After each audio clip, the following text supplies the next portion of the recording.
I will. Good afternoon, ladies and gentlemen. Welcome to our Policies and Procedures meeting. We welcome Her Worship Mayor Judy Dahl, councilors, administration, and those who have come to visit us today. Thank you for coming. We appreciate having you here. Oh yeah, and this is actually silver, and so you can redeem this when you get a chance. No, it's not, but it'll taste good for sure.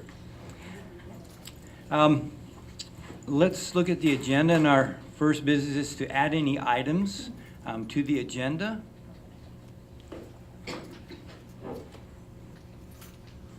Mayor Dahl? Yes, Mr. Chair, I believe that our CAO will be doing an introduction for Hope for MVC Kids, a presentation. Mr. McGinnis? That is correct. Suzanne Young and Lisa Nicholson are here, and they'll do a short presentation on Hope for MVC Kids Society.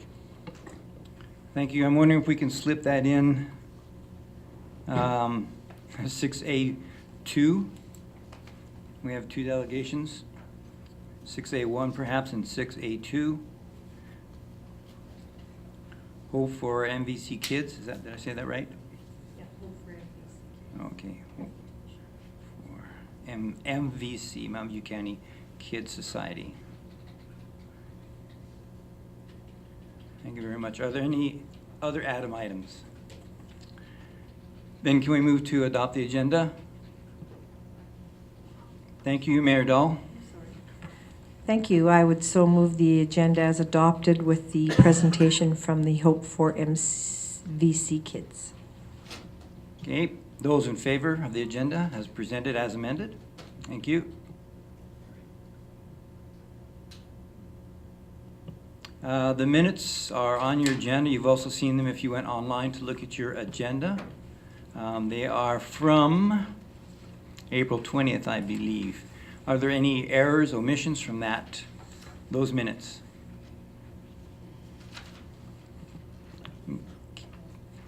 Okay. Thank you, Councillor Bennett. Councillor Bennett moves that we adopt the minutes from April 20th. Those in favor? Carried. Thank you. Is there any business arising from the minutes? Yes, Councillor Overwater. Thank you, Mr. Chair.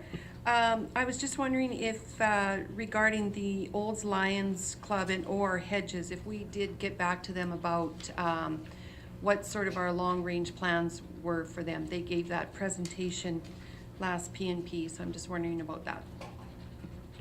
Administration? Not at this time. We will schedule a meeting with the Lions Club and go through what the long-range plans are. Okay, supplemental, Councillor Overwater. It's not supplemental, but I do have one regarding the senior housing. Mr. Smalden, was he going to come? Did we ask him to come and do a presentation on that, and will he?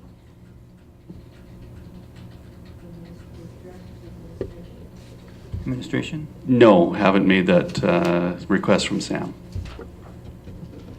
Okay, thank you very much. Councillor Harper?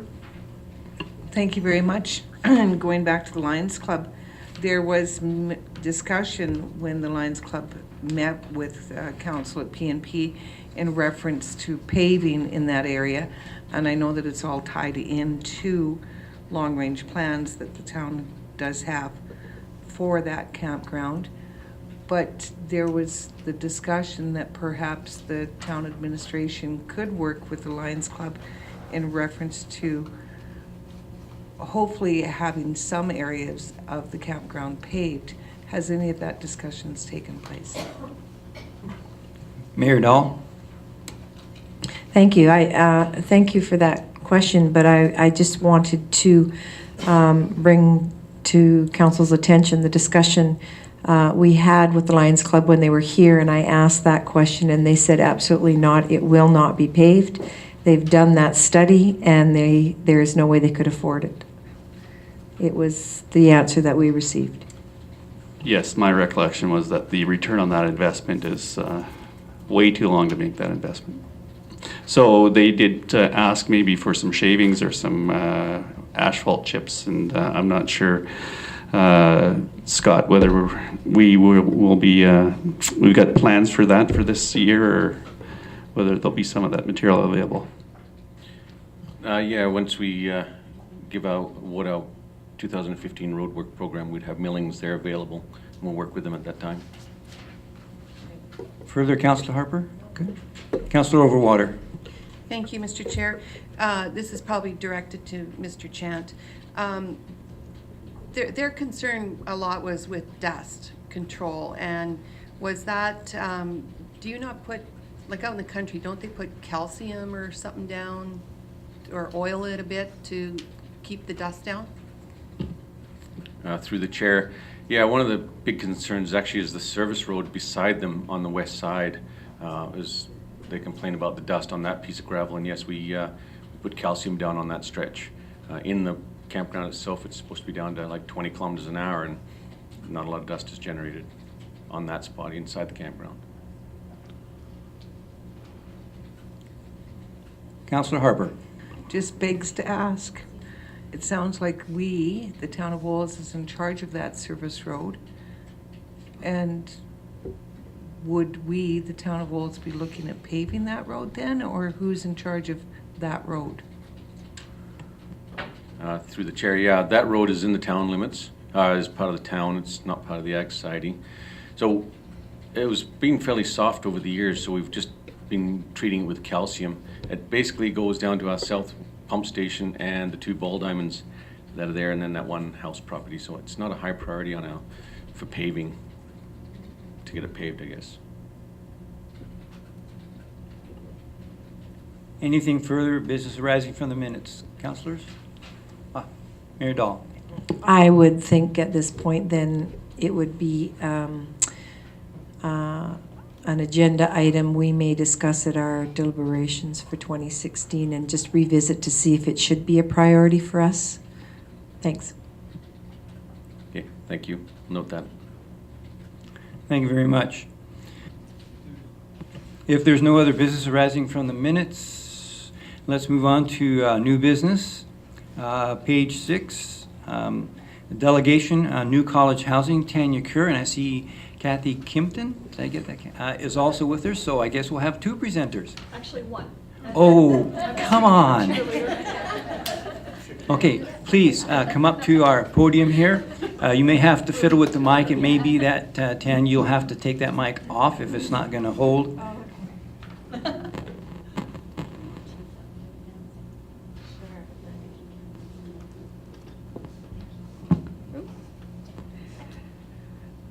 Thank you, Council, for having us here today. I'm happy to talk about this building, which has seemed to have taken over our lives. But this is an aerial photo of Centennial Village, which is the new student housing at Olds College.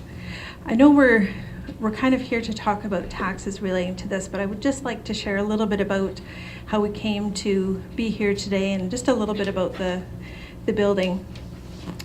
So Frank Risdale Hall is the existing student residence, and the college was finding that it was no longer meeting their needs. It had sort of reached its age in terms of viability, and so they put out an RFP, a request for proposal for design, build, operate, and finance proposals. Now, Shunda Construction has been building at the college for many years, and we thought this was a great opportunity to expand a relationship with an existing customer that we had so much success with.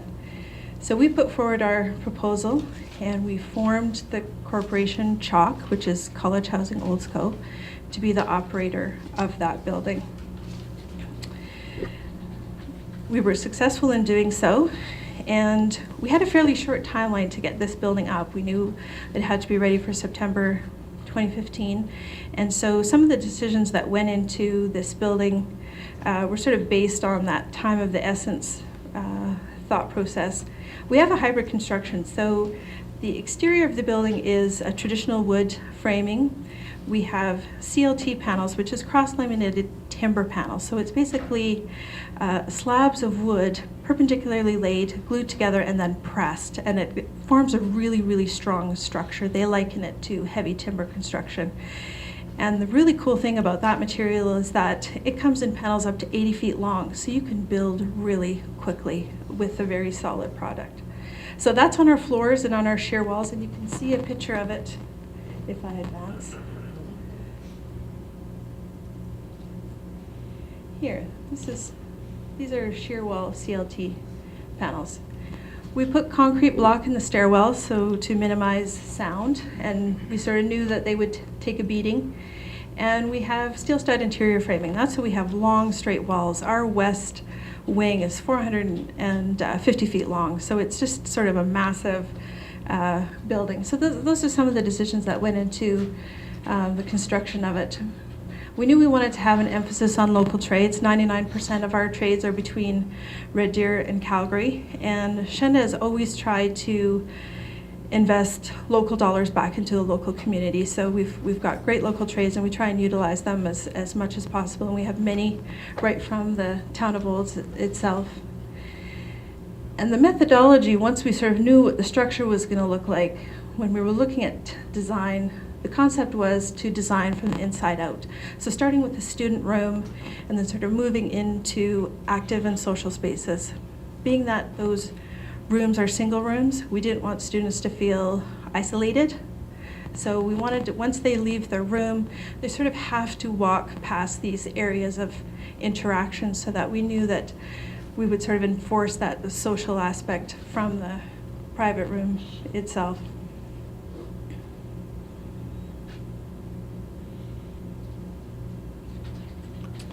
So what we ended up with was a 125,000 square foot building that just barely fits on that piece of land that we got from the college. 450 single rooms.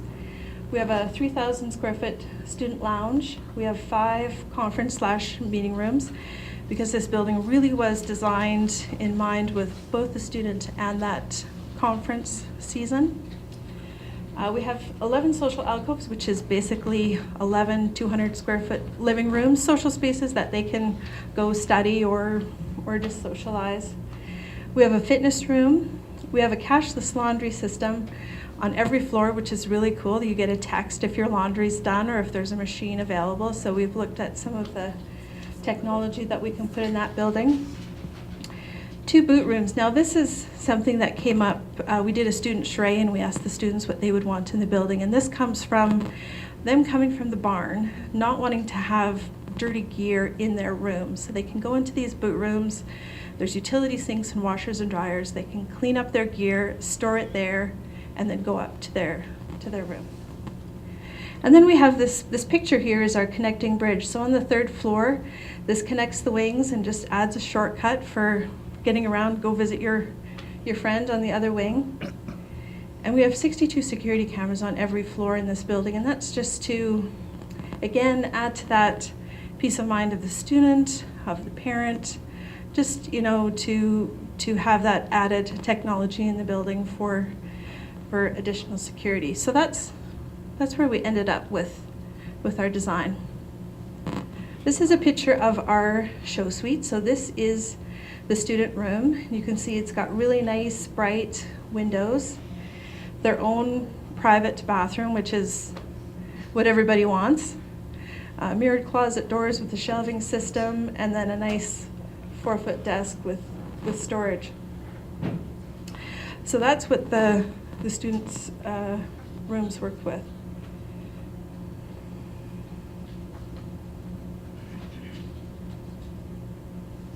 Now, we obviously have invested into the structure of the building. Socially, we knew we wanted to make an investment there as well. We hired Glennis Grover, who was the residence manager of RDC. She'd been there for 23 years.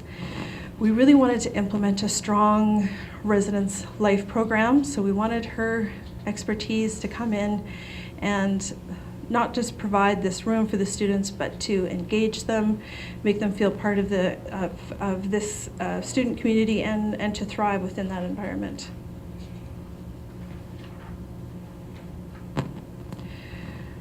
So it bears looking at some of what the community benefits to this new building is. Obviously during construction and during operating, we are employing local trades and staff. Our our intent is to really start redirecting students from off-campus housing back to campus housing. That really helps us control, we hope it will be a reduction in those town gown issues, noise complaints, party complaints, things like that.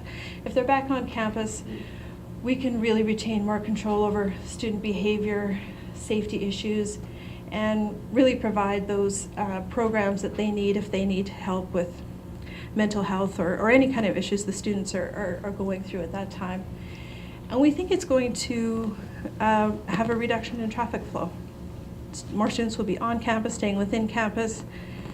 So we hope that that would also be an improvement. Now, the college did a economic impact assessment, which they did give us a copy of, which we found to be quite interesting. It said that student spending within the town of Olds relates to $889,000. 40% of students require student housing. So we've taken that 40%, just looking at what students in housing contribute to the economy, $355,000. This also creates a bit of a larger tax base. Frank Rosedale Hall right now, I think, it was originally built to provide over 500 beds.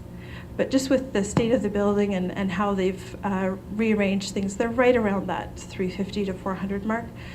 So we're offering now 450, which increases, like I said, that larger base, that larger revenue. We're helping to sustain a skilled workforce within the town. And one of the big things about this building is it really provides this huge opportunity to bring a larger scale tourism to Olds. It's a lower price point. It's like a micro hotel. I think there's nothing in that room that you wouldn't expect out of a hotel. And it really has that wonderful, bright, upgraded feeling from what you might expect in a student's room. So I think it's going to be very appealing to that conference market. And working with the local hotels in the area, working together, I think there's a huge opportunity there.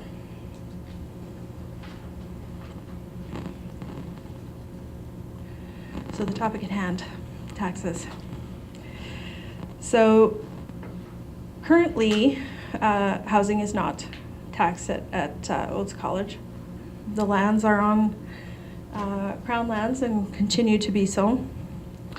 These lands are primarily used for essential student services, which is housing.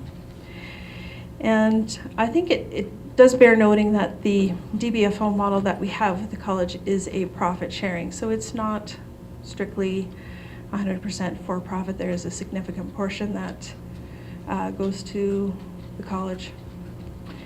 We feel that this project is a marathon. It's not a sprint. The overall project value is $28.8 million, and that takes a very long time to pay off. Obviously, the primary onus of that goes to the students to pay. So it is a significant investment, and it is a significant impact.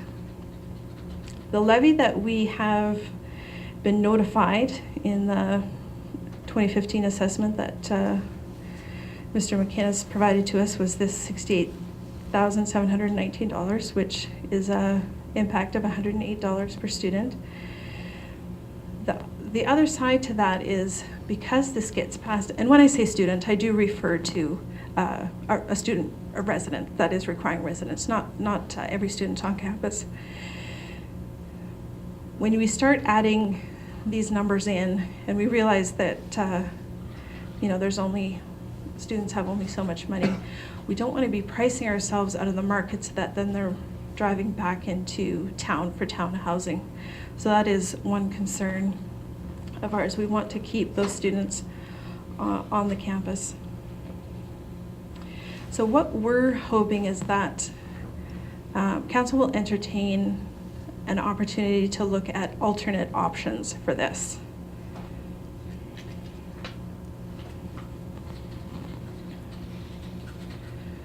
So what we're suggesting is that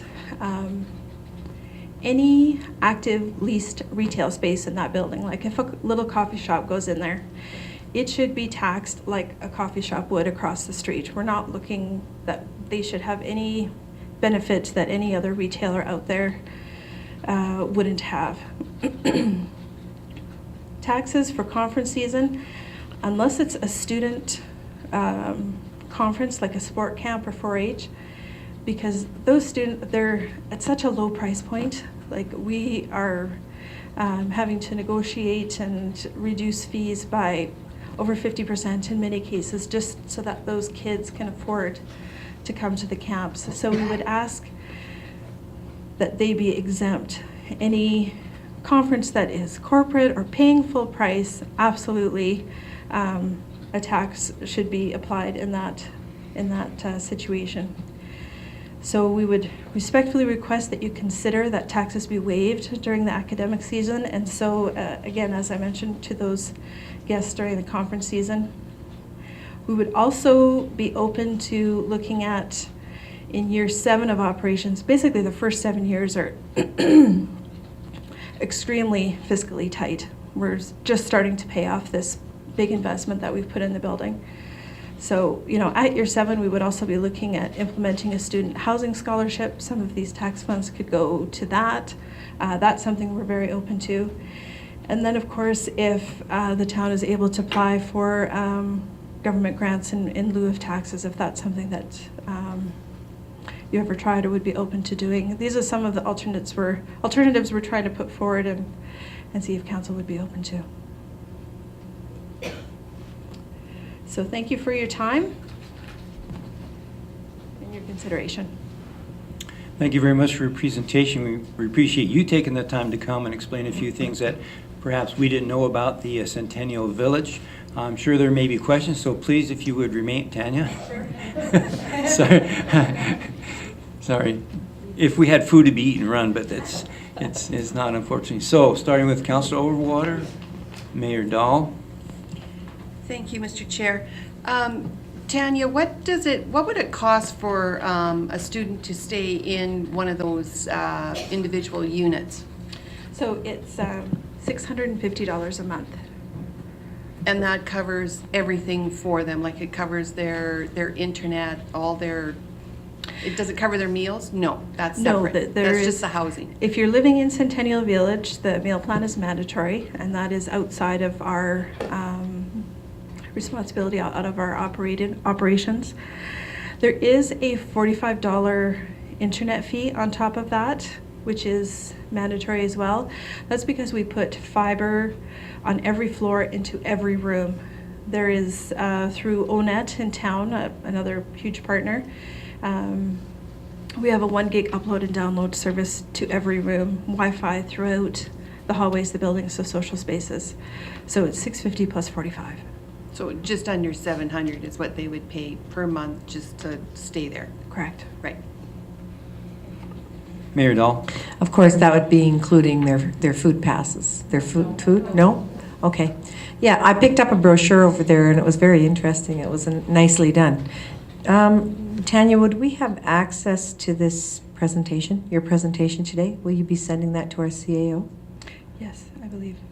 Yeah, you have it. Okay, excellent. I think the presentation was a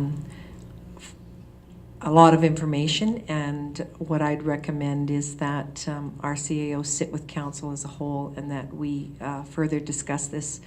Of course, we couldn't give you an answer today. Sure. This is a lot of information for us to review, and that would be my recommendation, but there's others that need to speak as well. Thank you, Councilor Harper, then Councilor Overwater. Thank you very much. Great presentation.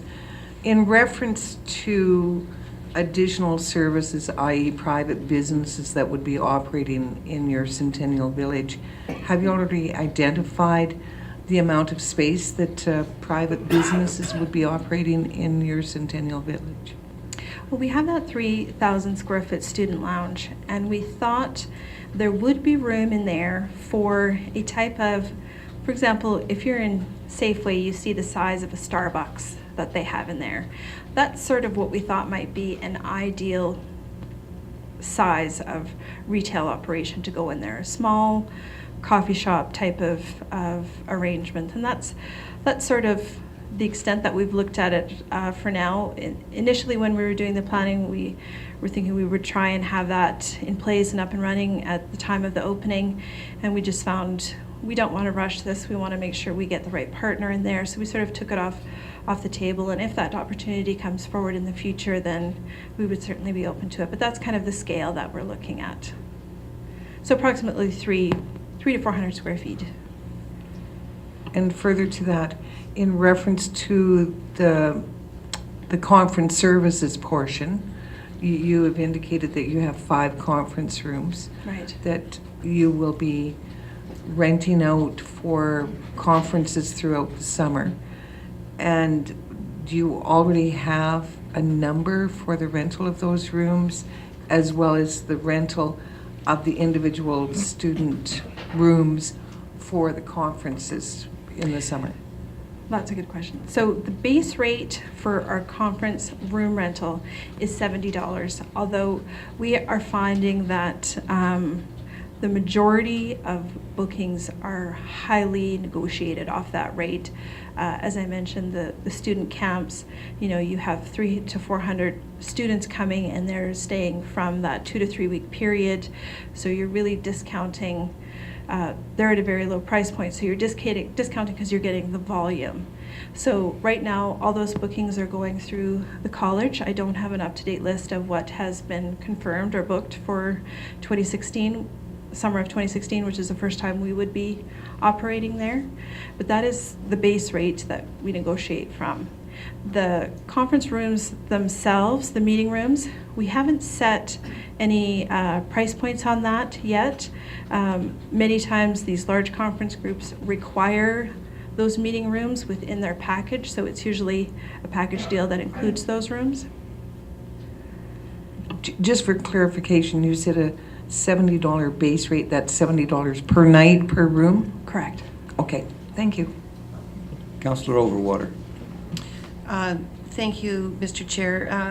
Councillor Harper did ask some of my questions, but when you say it's $70 per room base rate, if you discount that a whole lot more, then like the ONET is $45. So, like.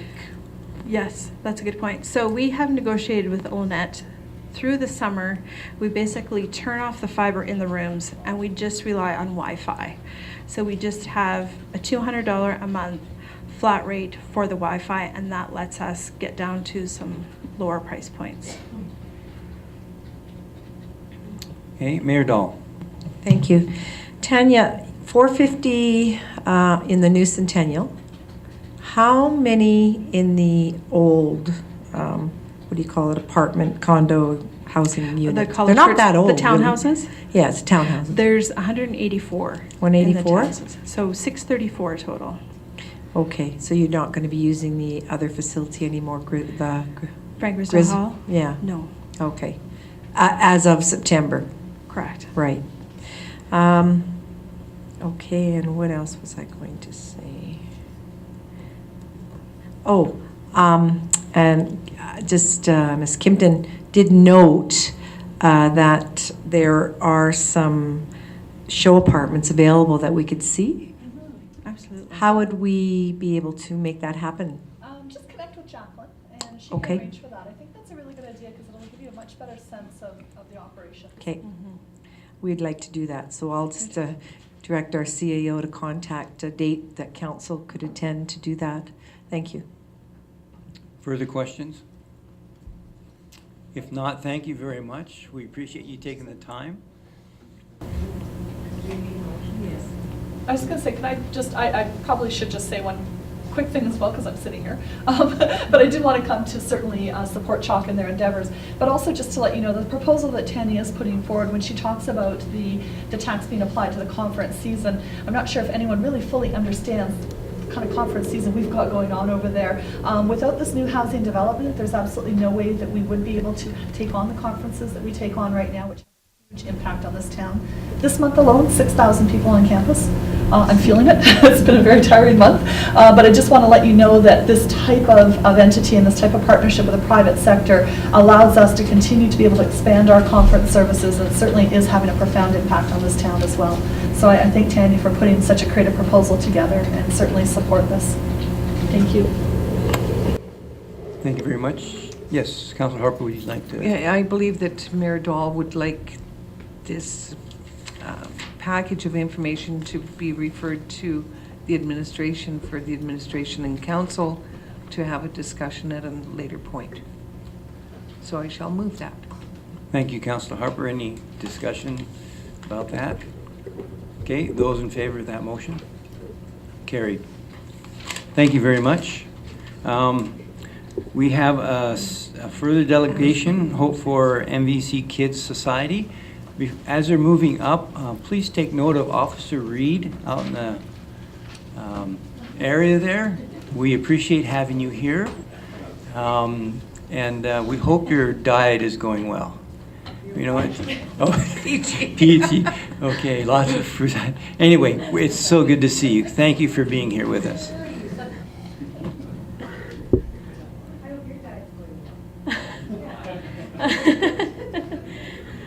Well, thank you very much, Council, for agreeing to allow us to be added onto the agenda today. We really, truly do appreciate it. So I'm Lisa Nicholson, the founder of Hope for MVC Kids Society, and this is Suzanne Young. She's the co-founder and actually kind of gave me the motivation to actually go through with this idea that I'd had for some time. So Hope for MVC Kids Society was formed in November of 2013, and we're a non-profit society. Oh, okay. And licensed to operate as a charitable organisation in Alberta. We had hit a bit of a stumbling block with the CRA approval, as there's no other organisation like us, so we're working with them at the moment to get that so that we can get our tax receipts ready, because we've had some really big corporations contact us and they're really eager to support our organisation, so that CRA piece is extremely important to us going forward.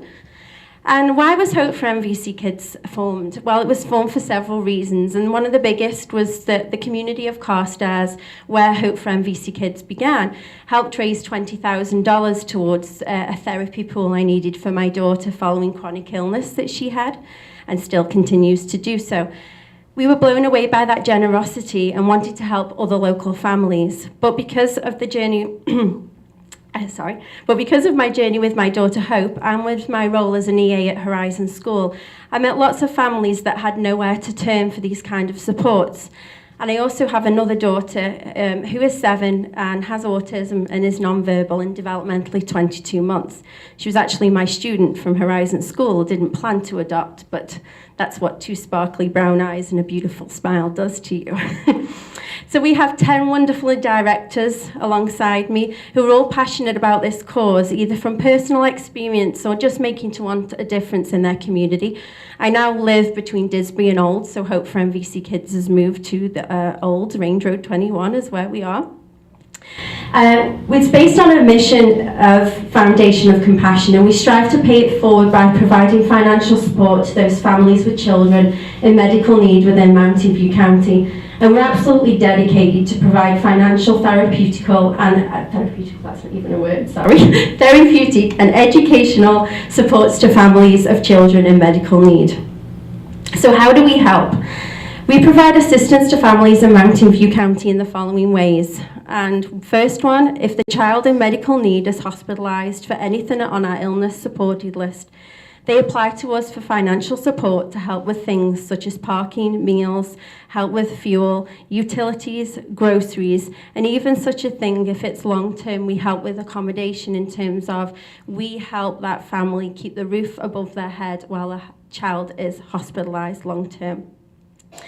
Supporting documentation from a medical professional is needed to confirm diagnosis and that kind of need.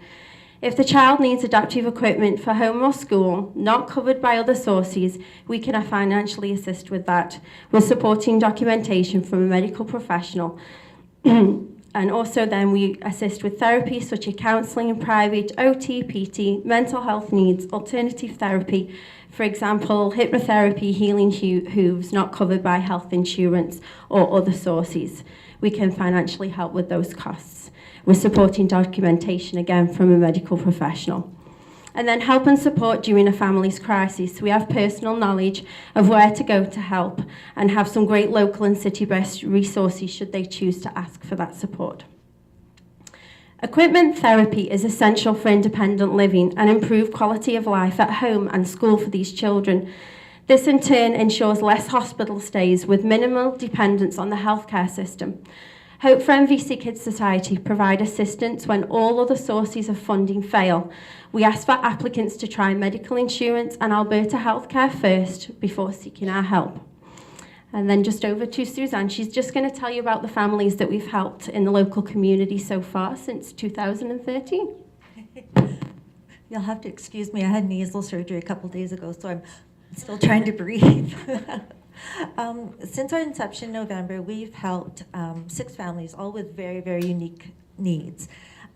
Each family is given the opportunity to keep their information confidential, or most of them we're finding are letting us use their stories publicly to help for more. One of our most unique requests has been for a safe room that was built for a young child with PTSD. They had looked everywhere they could find any kind of help with any kind of funding for this. There was nothing out there. We were able to help them get the building supplies they needed, and they paid the actual building costs. All of that was, as she said, under scrutiny by a medical professional always. We have Benjamin. I do have pamphlets for y'all with our pictures in them. Benjamin is 4. He has achondroplasia dwarfism. He needed to be independent. He is bright as a whip, but he needed to be independent. So with school and at home, he needed equipment to be able to use the taps, use the bathroom, special step stools, all those kind of things. And they're surprisingly expensive. And a play school, yes. Yes. Lachlan is 2. He had surgery for a brain cyst when we first met him. And they just asked for a care package for him. He was in the hospital for quite a while. 2-year-old in a hospital, hard to keep busy, hard to keep still. So we really racked our brains and we made a nice thing. And they were more than appreciative for something that we really just enjoyed doing. We never really had attitude. Jonas is our celebrity of the week. This was us in the Mountain View Gazette last week. That's Jonas and his grandmother.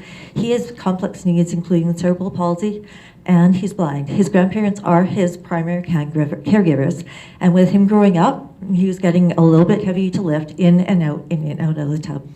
We partnered with Home Hardware and Sundry and outfitted them with a roll-in shower. That was the one thing they asked for and needed. They could have asked for more, but that's what they asked for, so it was good. Currently, we're supporting a young couple who are expecting their first baby any day. They found out at about approximately 20 weeks that the baby is going to be born with a heart tumor. The specialists across Canada don't know what kind of tumor it is. They don't know if it's cancerous. All of this will be found out, well, within the next couple of days here. So they have been transferred to Edmonton to the ready before the birth. The baby will be taken immediately to the Stollery Care System Center for assessment and surgery. They are on the waiting list at Ronald McDonald House. That's why we're so important to them right now. So as soon as that baby is born, we'll be doing their meals, the parking, the hotels. All of that adds up really, really quickly, especially with a young couple. That is the people for now. And just very briefly, oh, we're not doing that? Oh, sorry. There you go. I know. We should have practiced. So we were able to raise help these families from dollars raised at our first annual event last year in Carstairs, which raised $17,000, and also from a health spending grant from Mountain View County and from generous donors and supporters of our organisation. We were able to raise $30,000. This year we brought the event to Olds. Our plan is each year to go to a different town within the county and spread that message and have our annual event. So it was this time for Olds' turn to really shine and support and really get the message. And that's the other thing, is to spread the news to families of our organisation. and to not always be asking local business to support us every year. So we went round to every town business here and asked for support just this year, and then next year as we move to either Didsbury or Sundry or wherever we go, we'll then ask that local business, because I do know they get floodgated with those kinds of requests. So then now over to you, and you can tell them all about the exciting event coming up. Thanks. You may have seen these posters around town. Our amazing IT director does all of this work. He's absolutely phenomenal. So this Saturday, the 23rd, there's not much sleeping going around any of our households right now, is our one main fundraiser. So we would like to formally request your presence aboard the SS Hope cruise ship, an evening of dining, dancing, and death.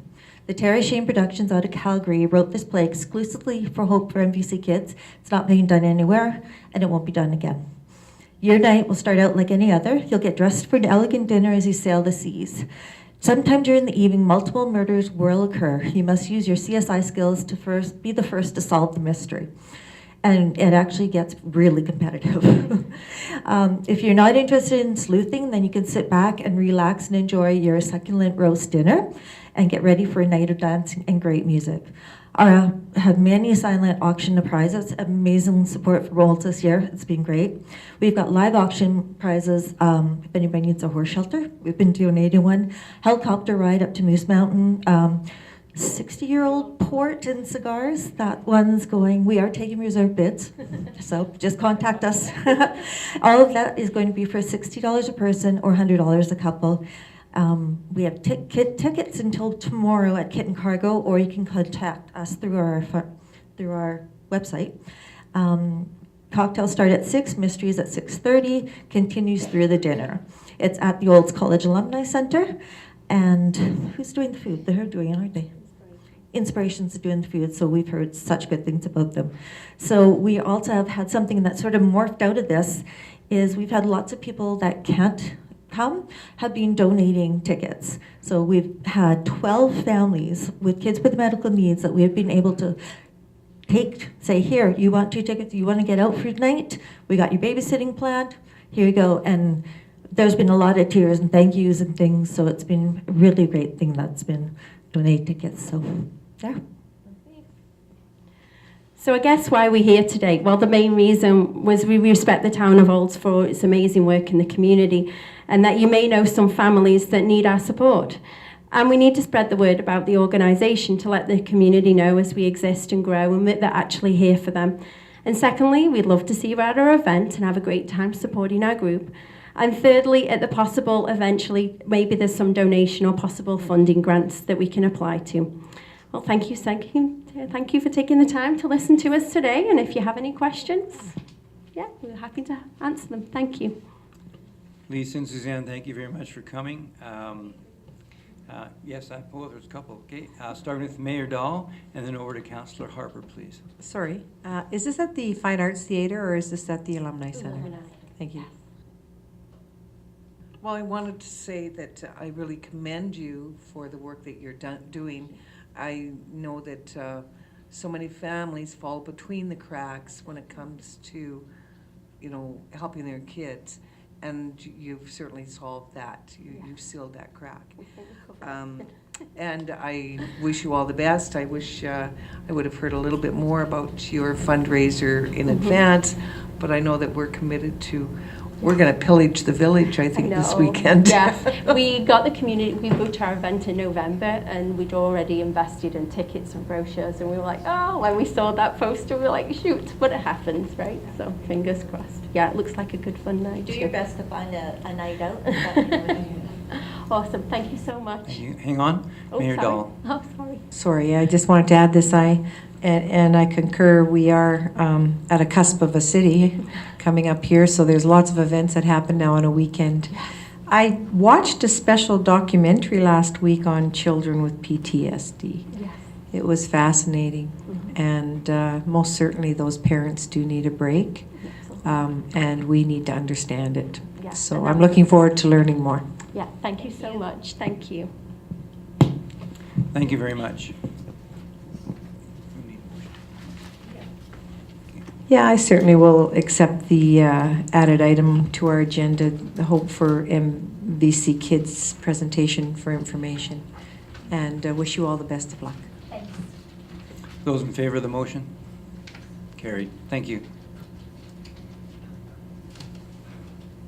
Just before we move on, I heard somebody say it was cold in here.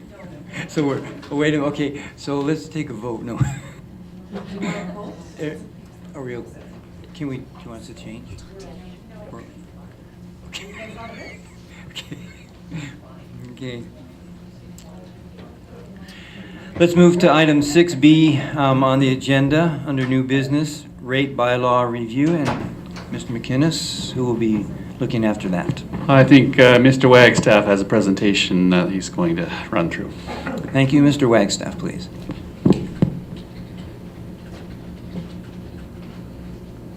And forgive me if I try to spin through this as quick as possible.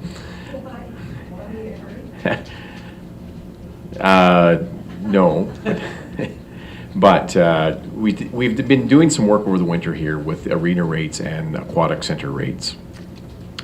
2004 was the last time that, in 2004, Council directed administration to adjust arena adult rates to reflect the actual cost of operating the complex.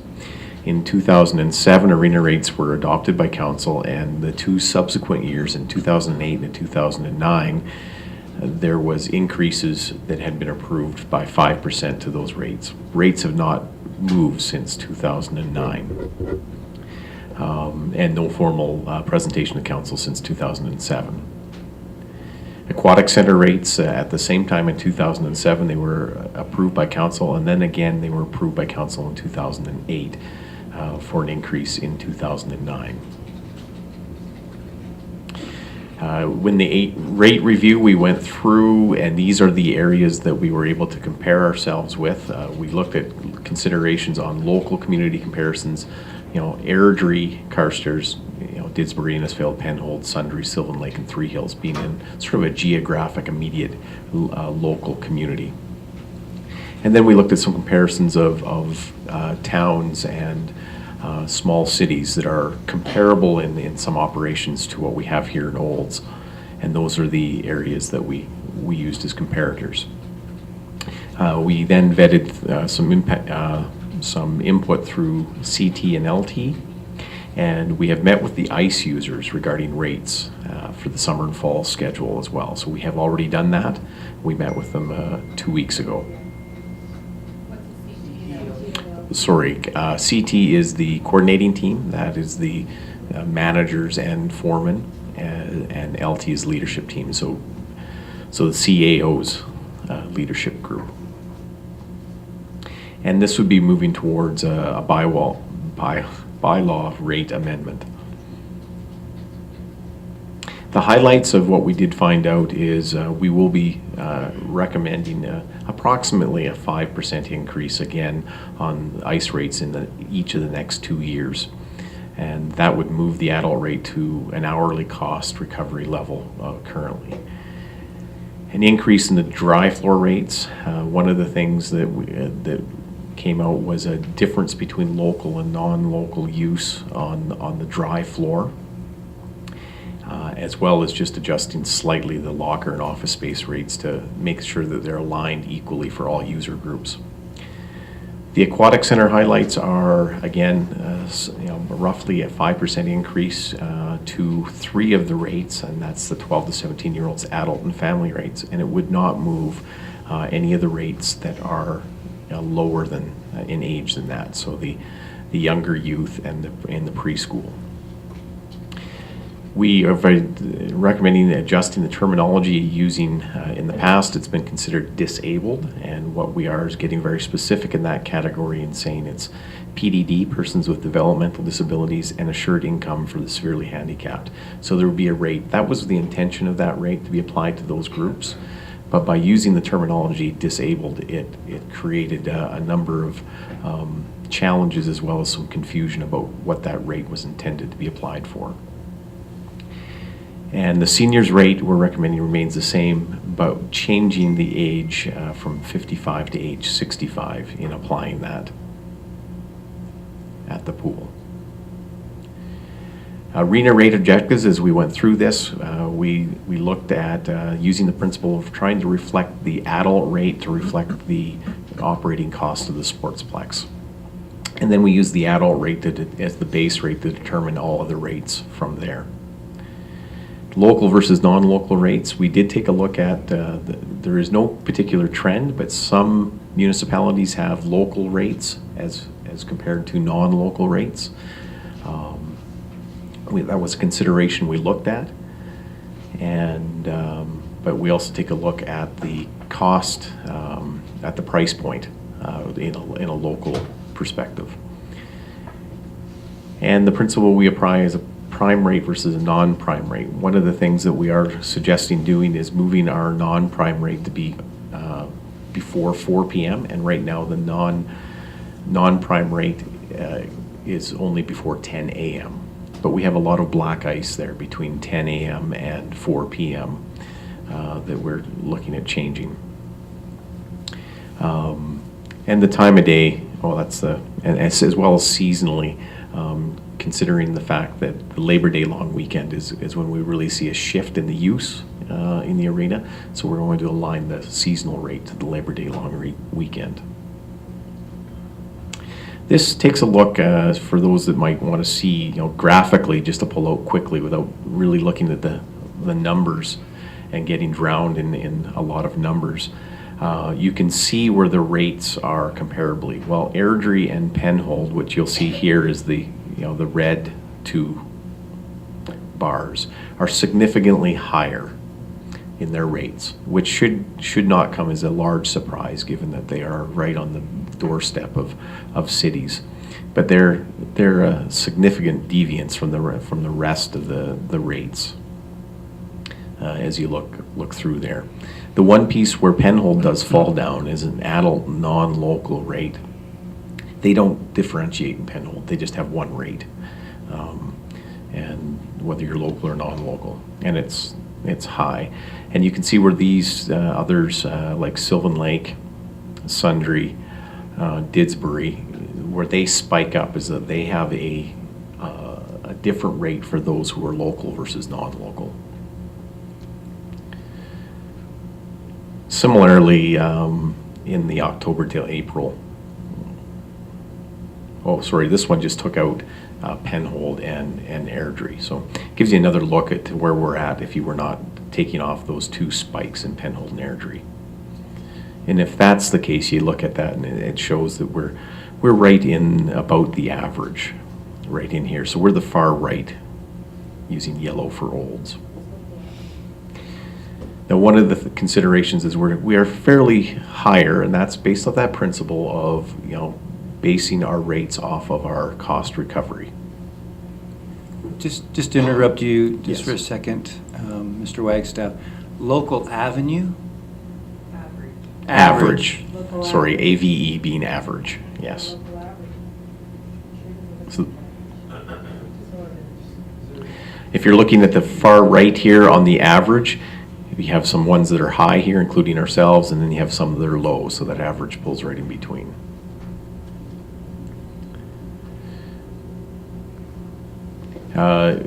Taking a look at that means Olds is slightly below the youth rate on average. There did seem to be three trends. So you were in that area around $75, there was an area around $85, and then there was that 90 to 100 range. So there was three clear groupings of where people, where other municipalities had placed their rate charges. Olds is well above the average on the adult rate, more on par with Airdrie and Penhold, and that's reflective of the principle of cost recovery.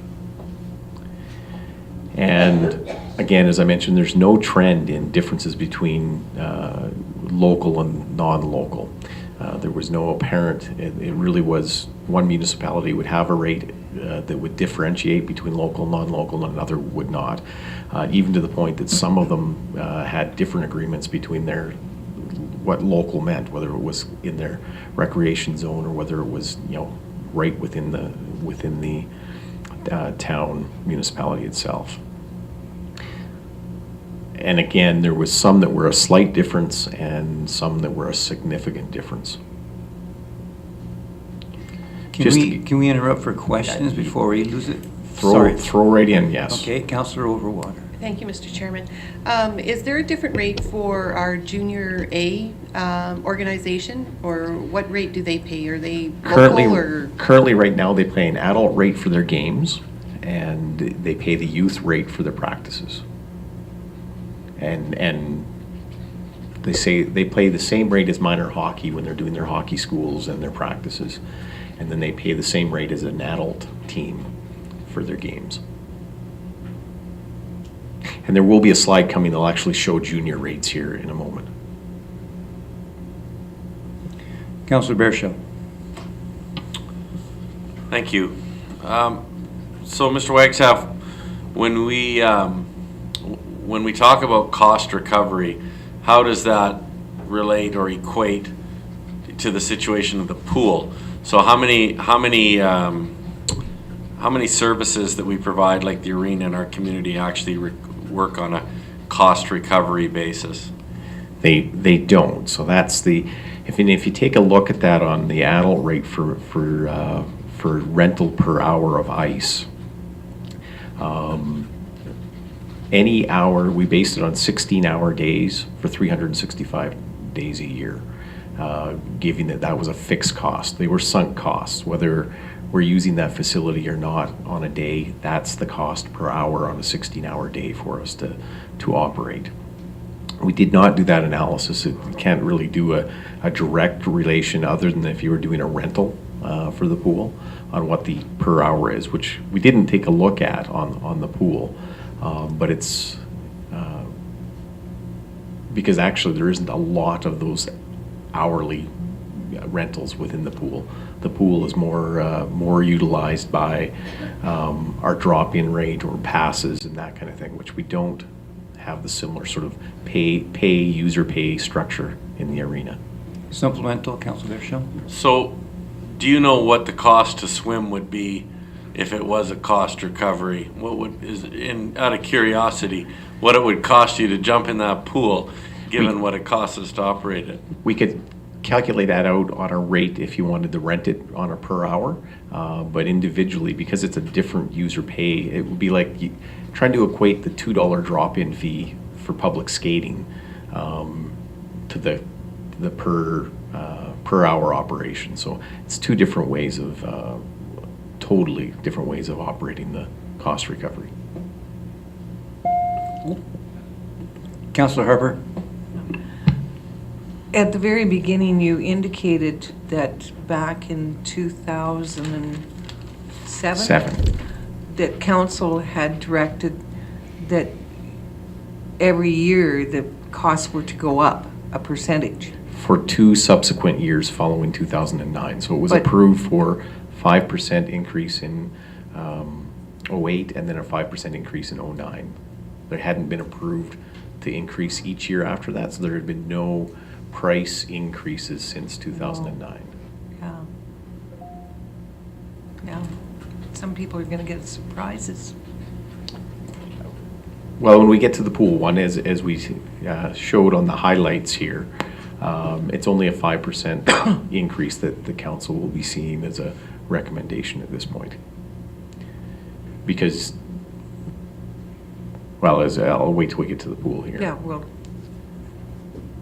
So on a provincial comparison, again, if you take away from the local piece and the provincial one, there are some that are significantly higher, and there are some, again, that are significantly lower. Again, there's quite a wide range there. We have settled in, if you're looking at the averages here, on the adult, non-local, and adult local, which is the base rate that we set all of our rates off of, slightly above average on a provincial level of our comparators on the adult rate.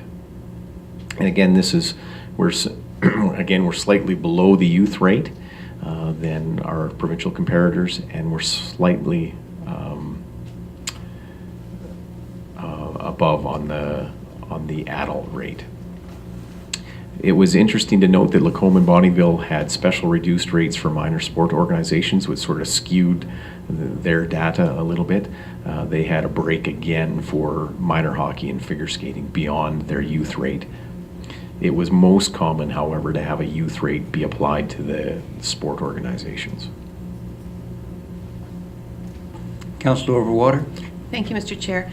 Mr. Wagstaff, do we actually, if we're proposing an increase, then if we implement that, then will we sort of be asking the county to increase their subsidies to the town to help operate, to offset basically the kids out in the country coming in, utilizing the facility? Does that come into play at all? It does not come into play in our rates, no.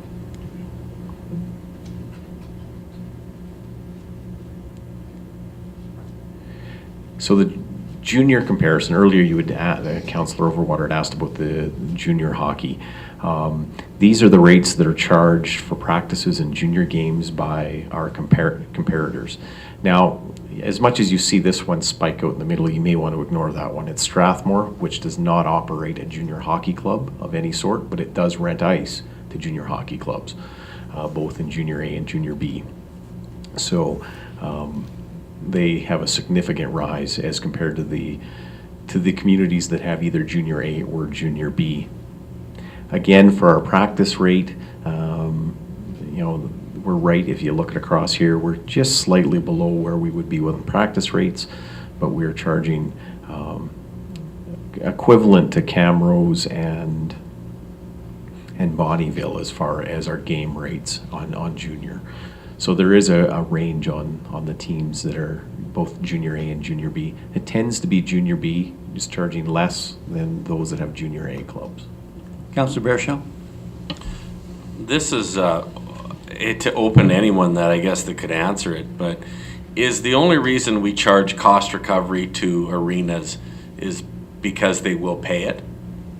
My question would be is that when we go down the list of things like pools and splash parks and dog parks, and I realize they're different animals, sorry for the pun, but my question is that when we offer services to our community members, to our citizens, is it, and we do it at a deep discount, no matter how you want to do it,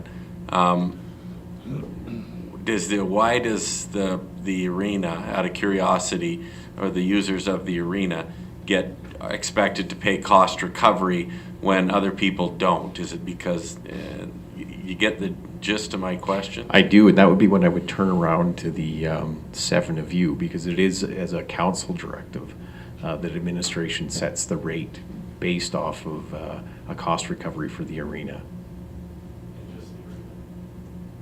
Just the arena on operations at this point in time. Mayor Dahl? Thank you. Could you please remind me, Mr. Wagstaff, what is our deficit for the pool and the arena? I would have to look that up. So as I continue on, I believe our CFO he's reaching for his binder. Good. So I'd like that. And I'm just recalling the discussion of the council of the day back from 2004 upward with regards to the reasoning of why they were looking to try and have a cost recovery for the arena. And there was discussion in those days that we they did want to keep the junior A hockey going, and the citizens of the town wanted to keep it going, and the facility was necessary. I don't know if that has any bearing on the reason why specifically, Councillor Baerschel, that it was just the arena where we're at today as well. But it's a discussion that we had. So to put dollars and cents to it, for an hourly rate, the increase is $10 a year over the next 2 years. Right now we're at $180 rate, and the calculations are a $200 an hour operating cost. So it would be $10 for the adult rate, and for the youth rate it was applied to $5 per hour increase over each of the next 2 years. The feedback we did receive from the ice users was a thank you for giving them the time in advance to let them know that that was happening, and that they didn't see that that type of an increase was going to impact their operations. Thank you, Mr. Wagstaff. Mr. Lucas, can we go to you for further information?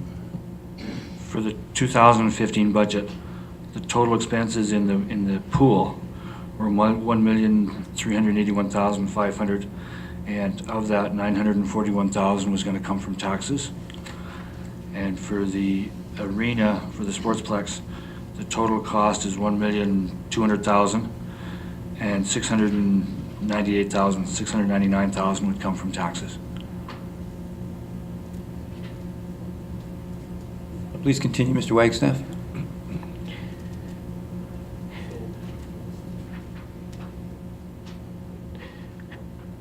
So with regards to junior hockey, we are above the average game rate, but we're below the practice rate. Again, there was some groupings that were clear in the rates, and they were almost equally amongst those that did have junior hockey. Again, those that were in the lower category tended to be junior B, and those that were in the higher category were junior A.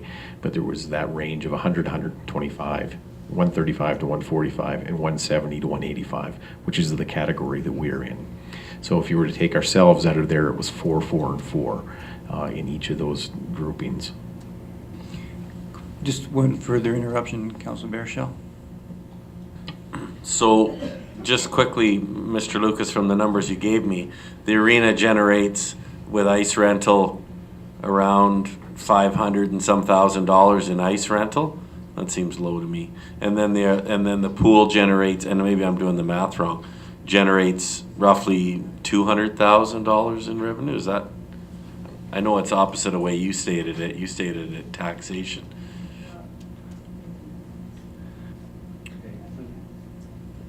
For the arena, yeah, there's $501,000 in revenue. $150,000 comes from Mountain View County, and $51,000 comes from the MSI, provincial MSI operating grant to offset utilities. And so that would leave roughly $300,000 for ice rental and the food concession, a little tiny bit from the food concession. Okay, Mr. White. Oh, hang on, Councilor Harper. Well, I'm just trying to figure out why Councillor Baerschel is asking the questions in reference to the arena. And I guess my question's going to be directed to Councillor Baerschel. Like, are your concerns that we're charging too much now for ice rental? Councilor Baerschel? I'll let you. No. Okay, just. My concerns are actually they're not so much concerns other than questions, but my concerns are is, like I stated in the question, the arena, I guess, is probably one of the most used facilities in our community. And how do we base the rates? There's no policy, as I understand it, there's no policy other than we can charge what we charge. And I kind of threw that out there. We can charge that. If we were to raise the swimming fee to $25 or whatever to have the same kind of percentage of cost recovery that we have in the arena, chances are not that very many people would swim. We have a splash park that will be coming on stream. Just as an example, we don't charge for that. I'm just saying that out of curiosity, I want to know where the arena fits in and how we do it. I think from what I've read or what I've listened to is that we charge what we charge based on the average what other communities charge, simply because we can.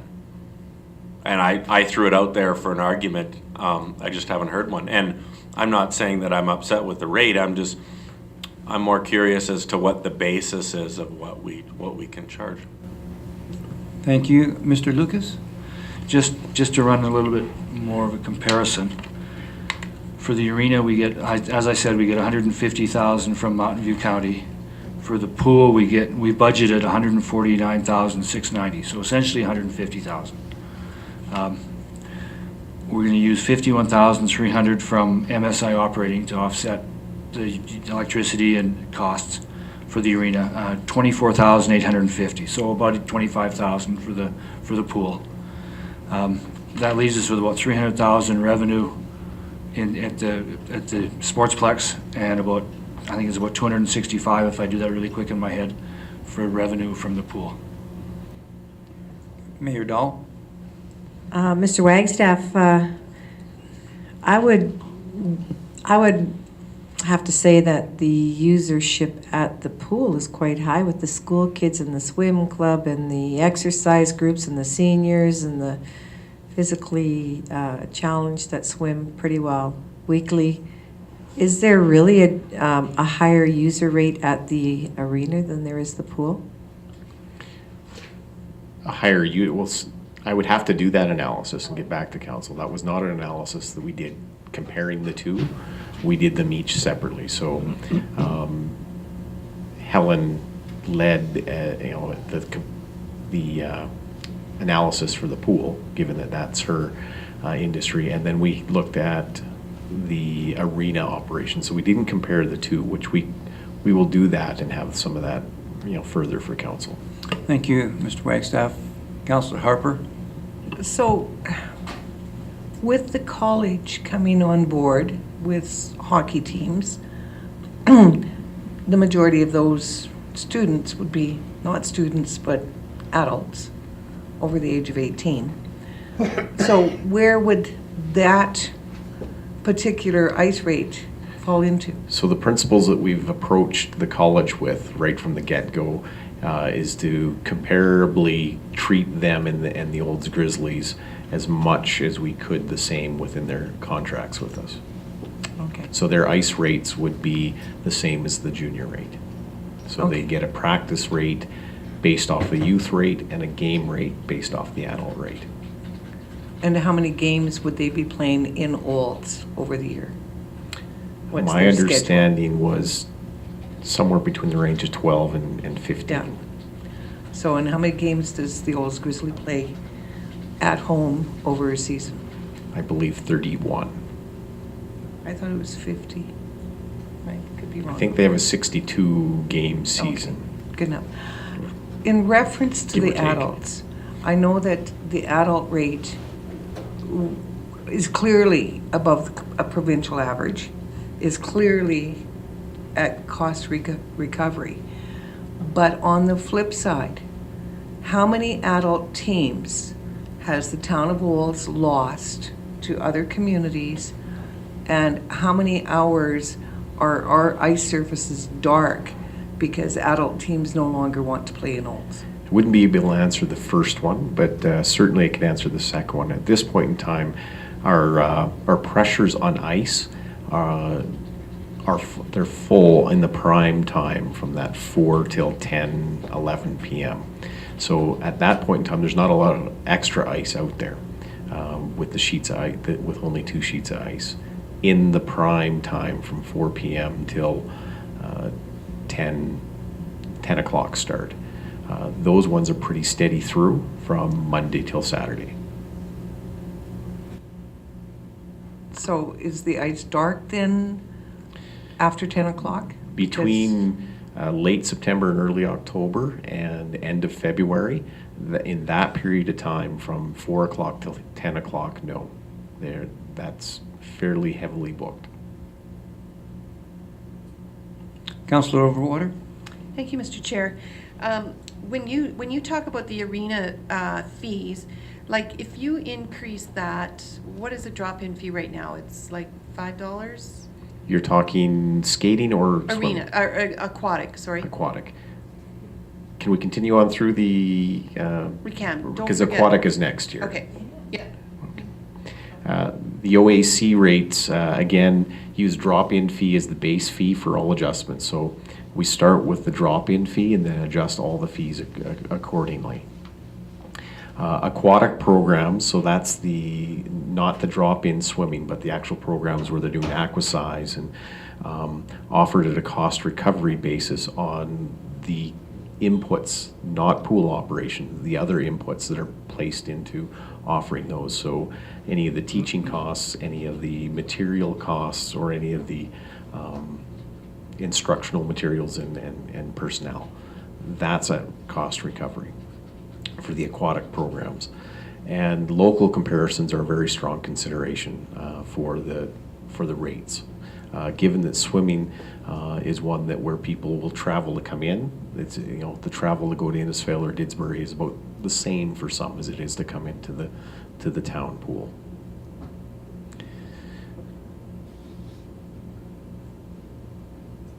Well, I thought I had another slide there, so I guess I will answer your question right now.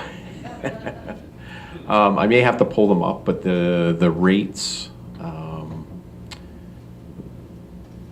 I believe it's somewhere it's just under $6 as a drop-in fee. I mean, if you raise that much more, I think we would have less users than what we have now. We'd subsidize even more. And we didn't move, I think we moved the rates by, well, it was roughly 5%, but I think it was between 1/4 and 50 cents per user stop. Right now, so these are the recommended rates. I don't have before me what the current rates are. We did not move the 0 to 2, 3 to 5 year old rates. Those are at $1 and $2. So to move those by 5% was literally to collect another nickel. It wasn't feasible.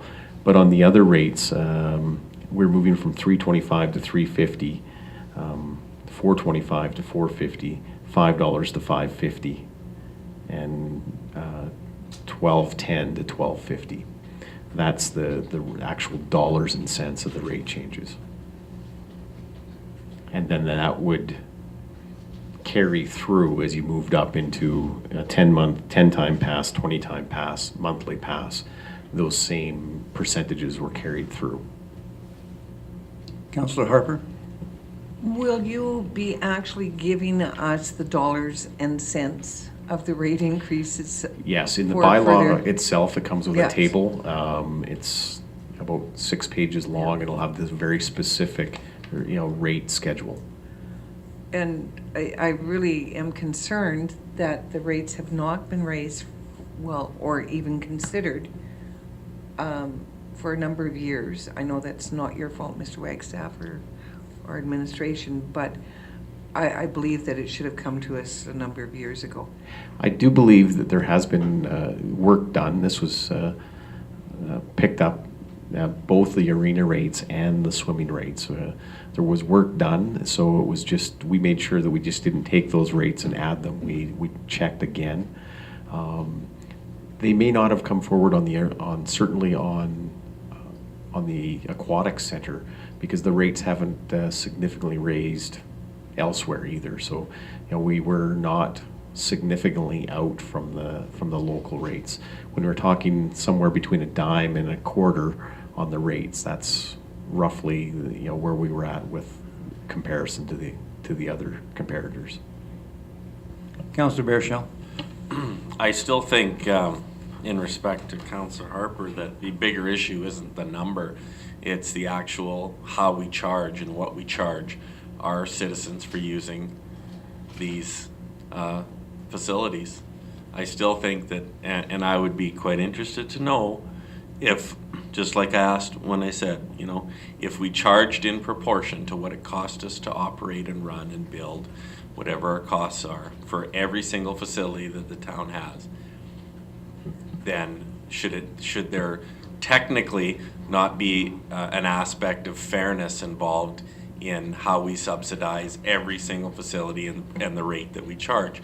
And it's, I understand that if we have to charge, $40 for swimming, that a lot of people won't be able to go. But at the same time, is cost recovery for one not to be applied?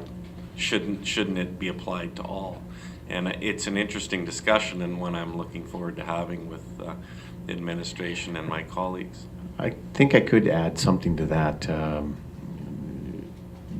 that discussion that would indicate At the pool, our demographic of a rental for an hour would not fall into an adult category. It would predominantly be, I'm saying it anecdotally now, but I'm pretty confident if I was to ask for the data, it would show that that's a youth-oriented rental facility. Not on the drop-in fee, but on an hour-to-hour rental, as compared to the arena having a significant portion of its revenues dedicated to non-youth activity. So that reading into what I assume the past councils and this current council had was that subsidizing youth activity was a priority over subsidizing adult activity. Councillor Overwater. Thank you, Mr. Chair. So Councillor Baerschel, are you saying, I just want to be clarified as to what you're asking or what you're saying. You feel that the aquatic and the arena should be operated as cost recovery, meaning not running a deficit like we do? Am I on the right track with you? Councillor Baerschel to respond. No, actually, I'm kind of interested that I keep getting the words put in my mouth. I'm saying that, do we charge the rates at the arena just because we can? Because we don't charge under the same equation for everything else that we do in our community. So I just simply am asking the question, is it because we can? And I would argue a couple things. Hockey is already a wealthy person's game. It's a difficult, hockey and skating is not, it doesn't matter if it's for children or adults, but you know, it's, if it's about cost recovery, we haven't lost that many teams in our community, as I understand it. You know, the team I play on left the community a few years back, but at the same time, a lot of the teams have stuck around. But I think the participation level will potentially drop. But I'm actually not making any inferences other than observations as to what I see. So, and I think it's an interesting discussion to be had. If I might just make a comment, from what I understand, and I direct this to administration, I'm not sure that there is a policy that would allow us, say, every few years to increase rates. And just like I think what Councilor Baerschel is saying, when we have these various facilities, there is no across the board or universal, if you will, policy in the town that says we should maybe raise or not raise these rates. Now, it's been, as Councilor Harper pointed out, quite a few years since we've done that. So perhaps we have, in essence, missed the boat in raising these rates to kind of keep up with I'll say the times, that's not the correct word. On the other hand, we do have to be careful that we don't want to drive away any of our citizens from the use of these facilities either. So I'm not sure if we should have a direction about a policy. I don't know. Councillor Harper. Actually, I don't think we need to have a policy because all kinds of outside influences could have a direct impact on rates. So we could have a terrible spike in natural gas and power in 2 or 3 years' time. So that would totally, you know, make those rates different than a constant policy. And I understand what Councillor Baerschel is saying. Do we use the same measuring stick when it comes to the cost recovery of our facilities? And I guess the answer is no, we don't. And that's okay. As Councillor Baerschel has pointed out, that hockey is becoming a fairly expensive sport to be in. And we basically right now do not cater, we in our facility, do not cater to the recreational hockey player because I understand they've had to go to Bowden anyways because we can't fit them in. I don't know if they're coming back, we don't have room for them. Anyways, that's for another discussion. So I understand we don't use the same measure for cost recovery, and that's okay with me. But we do have to look every second year at the rates that we do charge, because outside influences do have a bearing on what we charge. Thank you, Councilor Harper. Mayor Dahl. Thank you. When I think of both facilities at, I'm going to say, $500,000 each deficit every year, I'm thinking to myself that, yes, council did drop the ball. We haven't been consistent at our rate increases on an annual basis. The decision at the end of the day is, are we going to continue to not raise rates and continue to hold that deficit at such a high level for forever, or are we going to try and be proactive? That's the question of the day. We just need to go through that scenario and that work and make that decision. Councilor Overwater. Thank you, Mr. Chair. I would think that going forward, since we haven't raised the prices in a while, I don't know why we don't raise them a little bit each year in order to try and, I understand we don't want to, price it out of the market so that we have nobody using those facilities, but everything else goes up. And I think if we, raise like a couple % each year, then, we're at least going to stay sane versus same deficit versus getting more and more in a deficit if we don't raise it 5 years at a time. Do you see what I mean? Yeah. Thank you, Councilor Baerschel. So I would be smart at this point to sell my hockey equipment, buy a dog, start splashing and swimming. That would be my most cost-effective way to recreate in our community. And that's the last thing I'm going to say because I stirred the pot enough about this. Thank you, Councilor Baerschel. Are there any further questions? Councilor Harper. Not getting the last word. In reference to the adult rates, and this is not feeling sorry for Councillor Baerschel in the least, by the way, I personally feel that we have put those adult rates above the average, that your recommendation should not, for this year, include increases to the adult rates. Our adults in our community are the ones that are responsible for paying the tax bill, for paying those increases in the water rates, the wastewater rates, our garbage rates. And I think those youth in our community, and I recognize that they're parents, but there's a lot of youth that are coming into our community that are from outside of our community, who are enjoying the benefits of lower rates. Thank you. And so, I'm sorry. May I ask a supplemental question then for council? Because our adult rate is the basis for the other rates, and the other principle is that the youth rates are around 55%. There isn't a set 50% in policy, but they're around 55%. Would that suggestion be that no rate increase? Because then the trickle down is that the other rates wouldn't increase.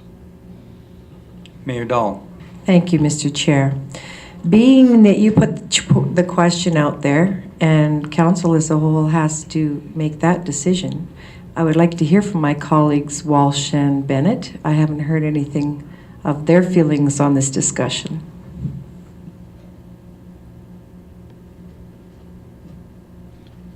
Well, it's been an interesting discussion. I've listened to it a lot. Been there, done that, listened to it many years. I have no problem with the rates. They're within the average. It's a growing community.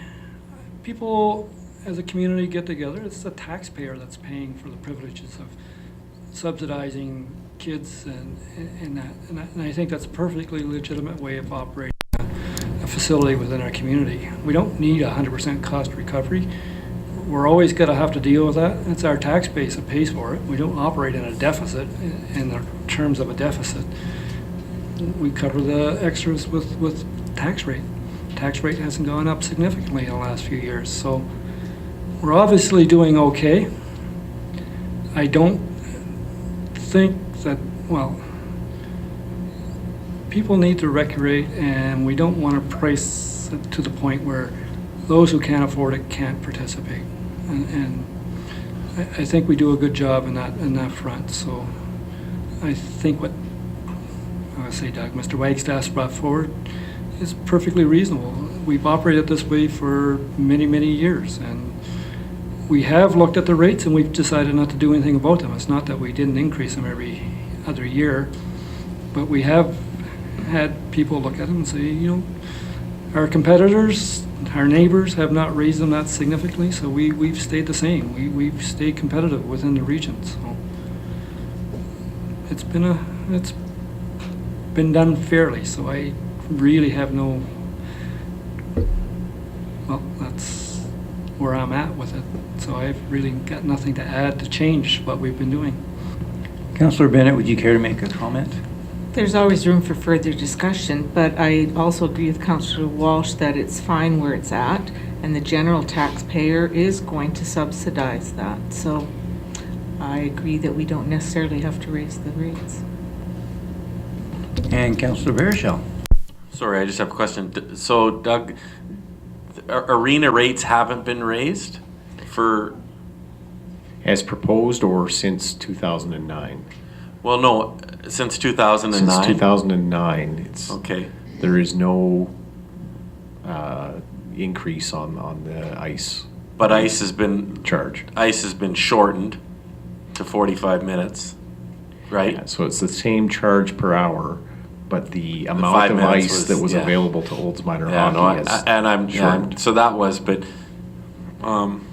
there was. Not the amount of, they had the same amount of ice. They've had the same amount of ice, but more teams. Therefore, they had to take shorter. I think it was because of the ice Zamboni, but that wasn't. I thought that there was some charges because I had heard from the old timers team that they had significant increases, and maybe that was their room rentals. That was their room rental, not their ice rate, because we don't play in that specific situation. There was a difference of opinion as to but that wasn't ice. It was a room rental. Yeah, it was the room rental, not the ice rental. No, I was curious. Yeah. Okay, thanks. Or what they should be charged. Yeah. Any further questions, comments, discussion? Councillor Overwater. Just a last comment. I don't have a problem with your increase. I think 2009 was the last time. That's 6 years. I think it's probably due for an increase. Whether we had decided that we were going to subsidize the youth over that last few years. But I mean, everything else is going up. People understand it's going up. And probably 5% is not that big of a deal. Okay. So I think only Mr. McGinnis has something to add. So just what I'm hearing is that the consensus is the status quo for 2016, planning for 2016 is what council would like to see. But I really see a void here in policy development, and I think that that's something that we need to put some time into is developing a policy. And we can't treat every facility the same. There is no charge for the skate park, for example. The aquatic center is vastly different from the sportsplex. So the policy work may be a little bit difficult, but I think it's something that we need to do. The other important thing is we are in discussions with Mountain View County, and I foresee the county having some input into how we set rates going forward. So that's another piece that may come out of our MOA work that's currently undergoing. So the policy development, to me, probably should coincide with the work that we're doing with the county if they're actually going to be partners with us in setting rates for recreation facilities. Councillor Overwater. Thank you, Mr. Chairman. I'm not sure I necessarily agree with the county being able to be having that big of a voice in setting the rates that we have for our recreational facilities. Is that what you're saying?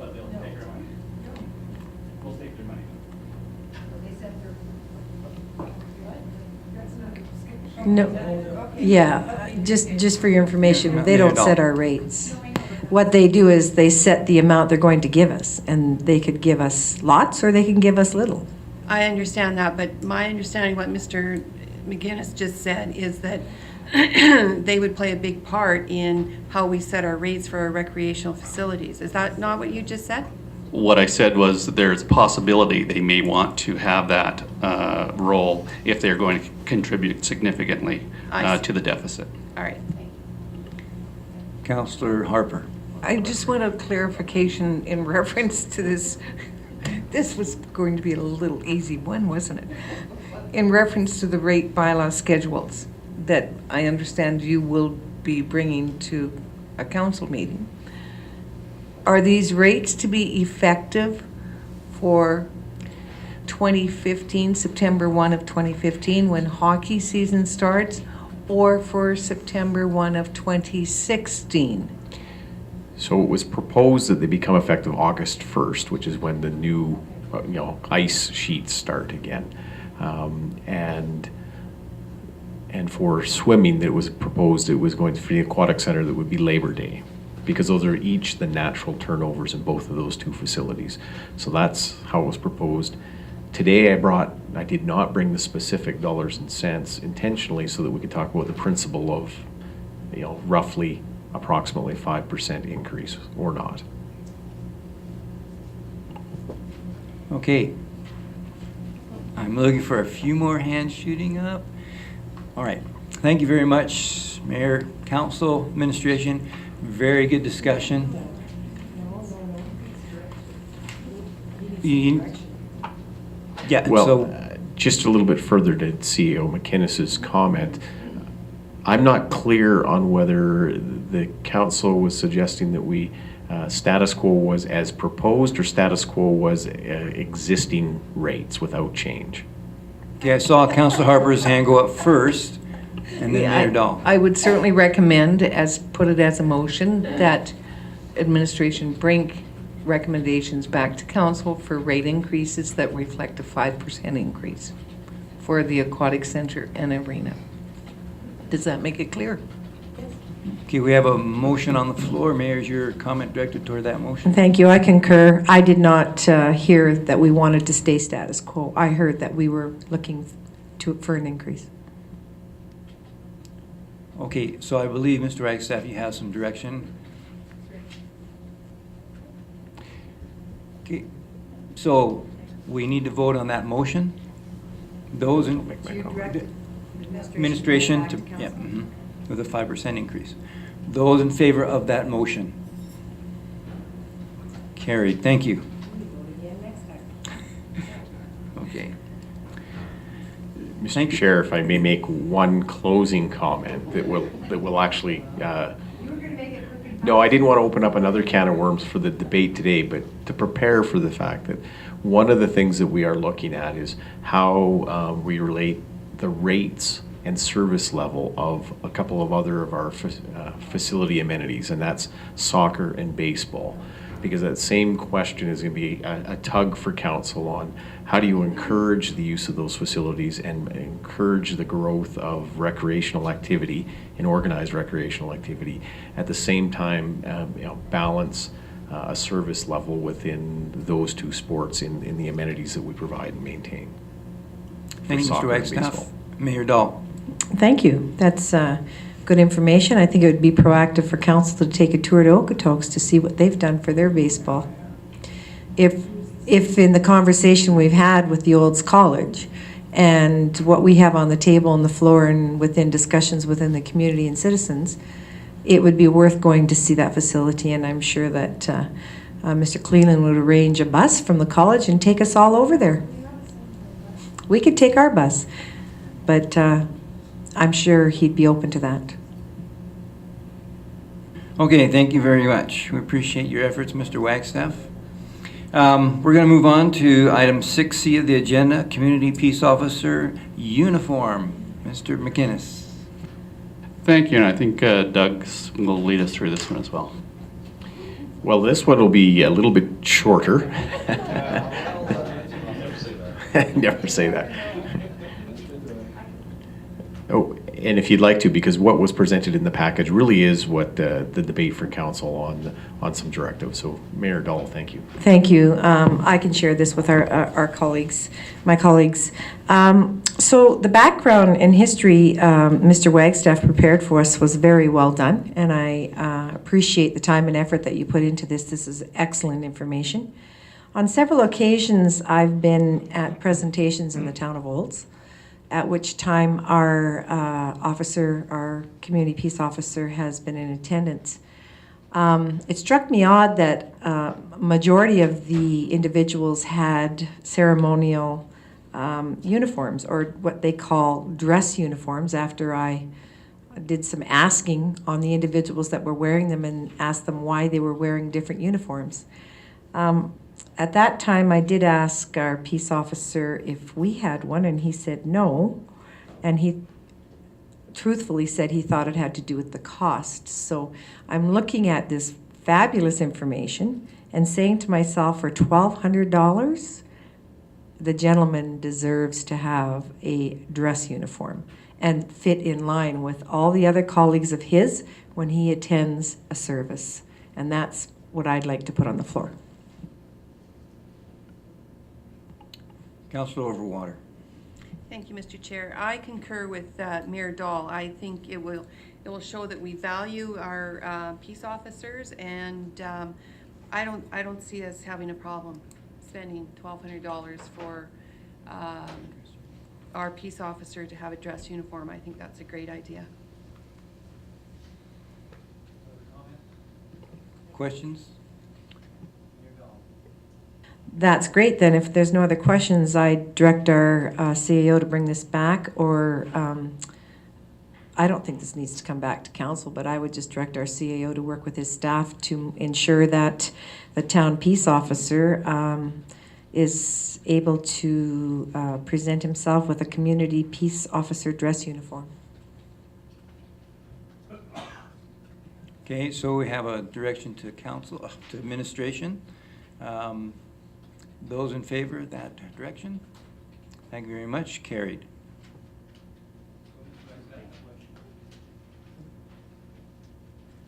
If you really wanted to make it short, you could have put him in a skirt. We call that kilts, Mike.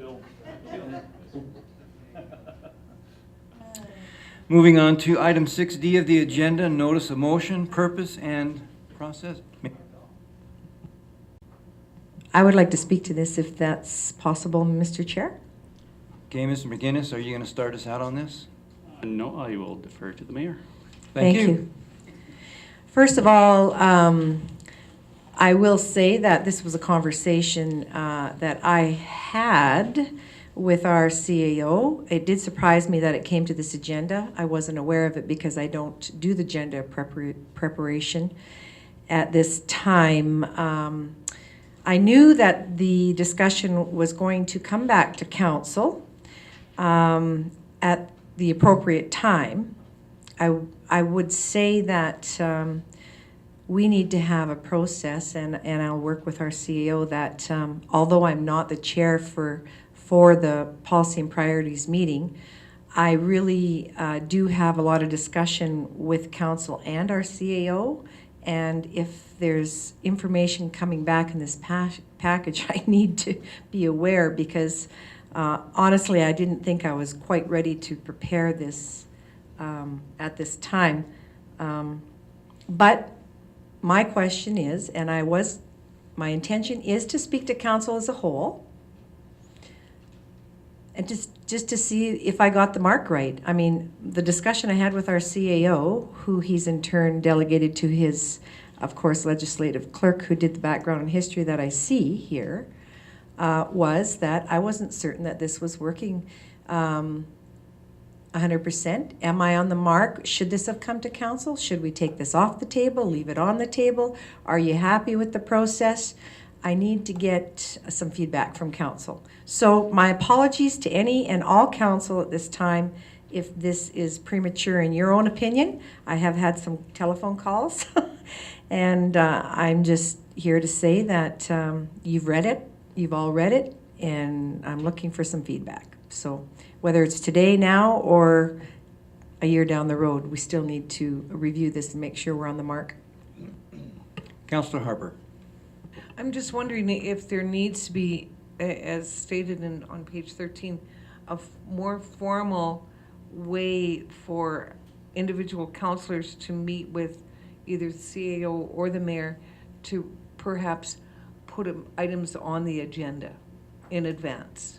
I wonder if that would help. Thank you very much, Councillor Harper. That, as far as regular council meetings go, yes. I invite and I email councillors and ask for agenda items. I don't get any responses. So, but that certainly is, yes, yeah. But I'm just saying that it has been thought of, and I will continue to do that. Thank you. Supplemental? Well, then in that case, then I don't have any problem with the process that has taken place up to date.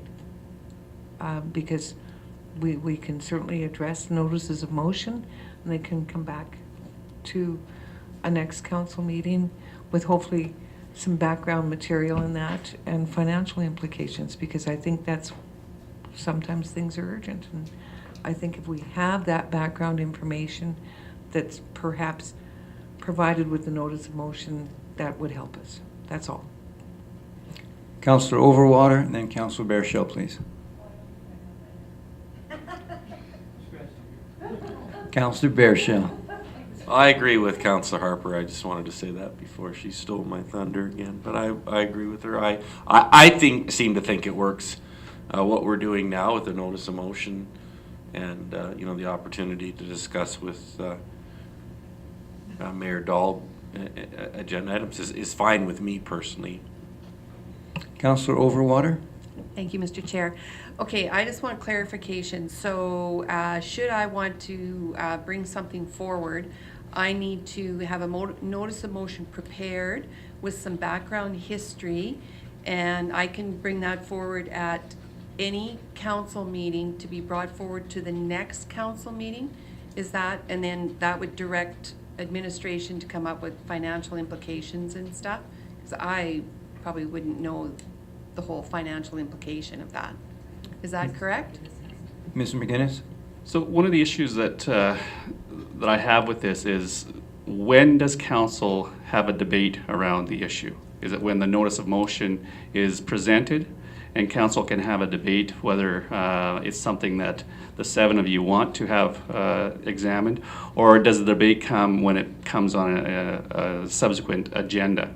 You can have the debate around it then. So that's part of the issue, and we did deviate from the norm on this. So the norm for notice of motion in procedural bylaws is that it's typically for something that's already been considered by council. We put section 4 into our procedural bylaw so that there was an opportunity to introduce new items. And the feedback I wanted today was just, is this working for us? And is this working for us from the point of view that really it's 7 members of council that should be directing administration, and has what we've set up, is it just 1 member of council that directs administration? So that's the clarity I was looking for when this was put on the agenda today. So it seems to me like when a notice of motion is brought to policies and priorities or to a council meeting, that at that time it should be determined by the entire council if that should be brought forward to the next meeting. But he's asking for discussion or debate on bringing that forward. That's what I understand. What I don't understand, perhaps directed toward Mr. McInnes, is the deletion of the phrase, other than a request to reconsider, alter, or rescind a motion already passed or an action taken at a previous meeting. I got lost there, and I apologize.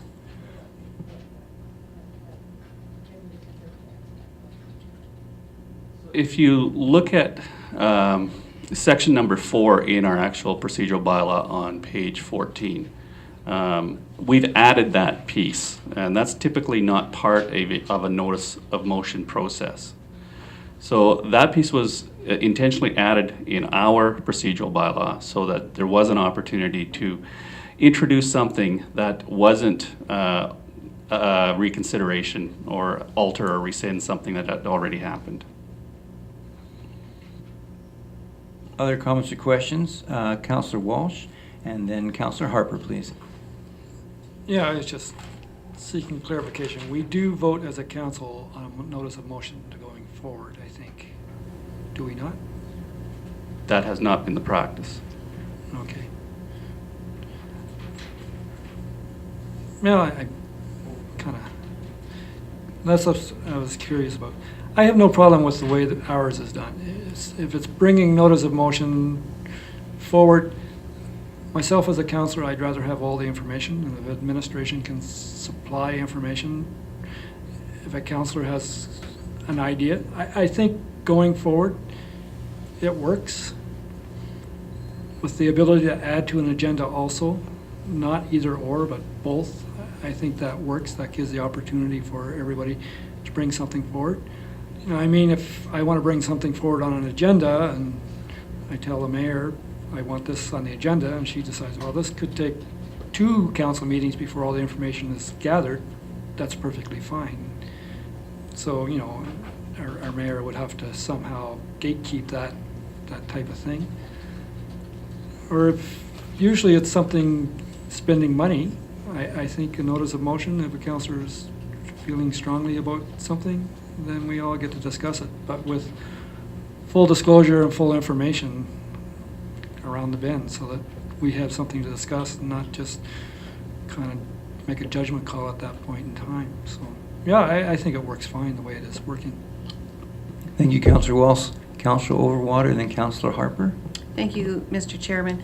So my understanding is then, Mr. McGinnis, you need clarity as to the notice of motion. When we present it, we should already have some history in order to debate it at the time as to whether or not it comes forward at a council meeting to be voted on. No. If a notice of motion is presented at the next council meeting, does council vote on it then, whether it shows up on a subsequent agenda? Or is it by virtue of the fact that a notice of motion comes forward, it's automatically on an agenda?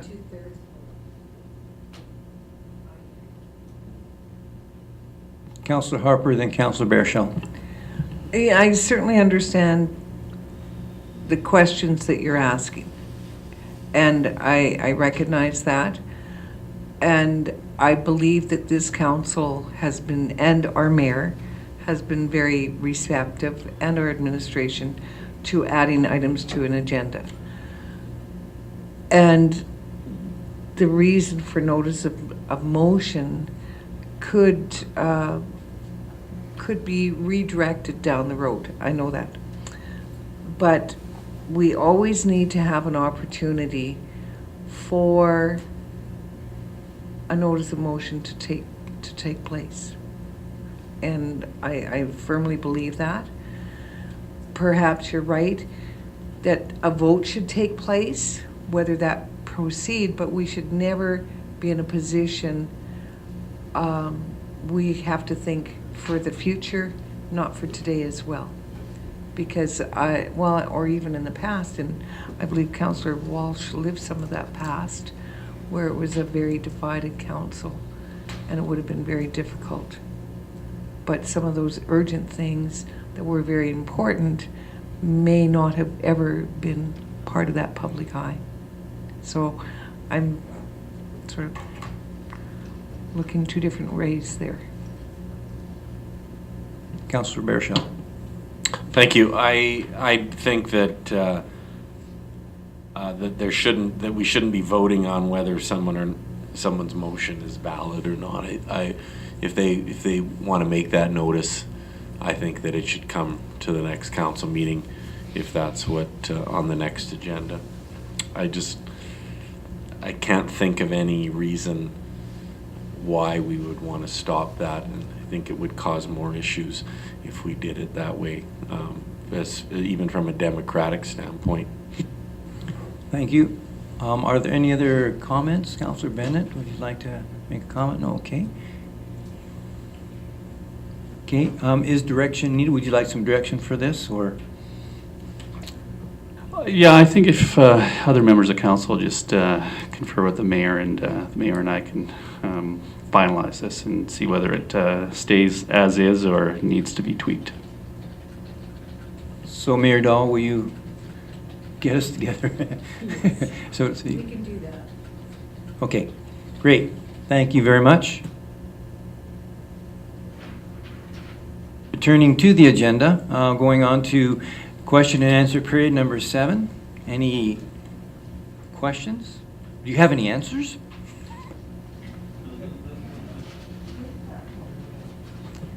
Councillor Overwater, you look eager. Yeah.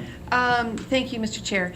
I've had several, I don't want to say, a lot of snowbirds, let's put it that way, asking about pickleball courts. Now, is that something that could be in a plan? I don't know the first thing about a pickleball court, so I understand it's in between a tennis and a badminton sort of situation. Is that something that could be accommodated in our community going forward with our plans for new sports fields, etc.? So this goes back actually very similar to the conversation we had earlier about user pay, because it's available to be played at any point in time right now in our community. If someone is desiring to pay the court rate at the Community Learning Campus Olds College's gymnasiums, I understand that the school access to the schools, just the access to the school part is the complication for groups to play it. It can be played on any one of the gymnasium floors currently within the community. It's the access portion and the desirability of paying the rates that are required. Further? Thank you. So then my understanding would be they would sort of form their own little pickleball team, court, whatever, and then go, who do they go to do they go to that main office at the CLC? So if they were wanting to use the courts at the Ralph Klein Center, they would contact Olds College. And if they were wanting to book or rent the courts from the schools, they would contact the schools directly. Is there not, right at that front desk where Jan sits, is that not where they can book that?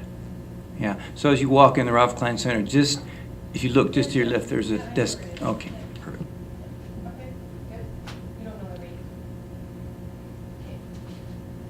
Further questions?